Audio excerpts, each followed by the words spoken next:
নমস্কার, সবাইকে স্বাগতম জানিয়ে আজকের এই ভিডিওটা শুরু করছি। কি সুন্দর ফ্রেশ ডাঁটাগুলো, তাই না? সাথে ছিল কয়েকটা পুঁইশাক ডাঁটাও। এগুলো হয়তো কোনো বাঙালি বাড়িতে চাষ করা ডাঁটা ছিল। তো যাই হোক, ডাঁটাগুলো খুবই চিকন চিকন ছিল, এটা দেখে বুঝতে পারছেন। তো ডাঁটাগুলোকে কেটে বেছে ধুয়ে পরিষ্কার করে সাথে কয়েকটা ছোট ছোট দেশি আলু নিয়েছি। এখানে কিন্তু অবশ্যই দেশি ছোট আলু ব্যবহার করবেন, এতে করে আলুটা গলে যাবেন এবং খেতে অনেক মজা হবে। তো কথা বলতে বলতে ভুলেই গেছি আজকে কি রান্না করব। আজকে রান্না করব আলু ডাঁটা দিয়ে পাঙ্গাস মাছের মাথা দিয়ে একটা খুবই মজাদার একটা চচ্চড়ি।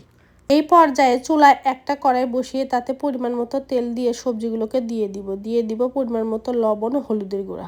এখন চুলার জাল একটু লোতে রেখে ভালো করে সবজিগুলোকে একটু নেড়ে চেড়ে নিতে হবে। এখন দিয়ে দিব ঝালের জন্য বেশ খানিকটা কাঁচামরিচ। যে কোনো চচ্চড়ি রান্নার ক্ষেত্রে অবশ্যই ঝালের পরিমাণটা একটু বাড়িয়ে দিলে খেতে অনেক অনেক বেশি মজা হয়। তো যাই হোক, এরই ফাঁকে আমি মাছগুলোকে ভেজে নিব। মাছগুলোকে আগে থেকেই পরিষ্কার করে ধুয়ে লবণ হলুদ মরিচ মাখিয়ে রেখেছি, এবারে ভালো করে ভেজে নিব। মাছগুলো ভাজা হয়ে গেলে এই পর্যায়ে দিয়ে দিব দেশি ছোট পেঁয়াজ। এবারে মাছের সঙ্গে পেঁয়াজগুলোকে একটু ব্রাউন করে ভেজে নিব। এরই ফাঁকে সবজিটা প্রায় হয়ে গিয়েছে, দেখেন সবজি থেকে অনেকটাই জল ছেড়ে দিয়েছে এবং সবজিটাও সিদ্ধ হয়ে গেছে। এবারে দিয়ে দিব ভেজে রাখা সে মাছের মাথাগুলো। এখন একটা খুন্তির সাহায্যে মাছ এবং চচ্চড়িগুলো একসঙ্গে ভালো করে একটু মিশিয়ে নিব। 2-3 মিনিটের মতো ধরে একটু সময় নিয়ে চচ্চড়িগুলোকে ভালো করে মিশিয়ে নিতে হবে। এই চচ্চড়িটা একটু গা মাখা হবে।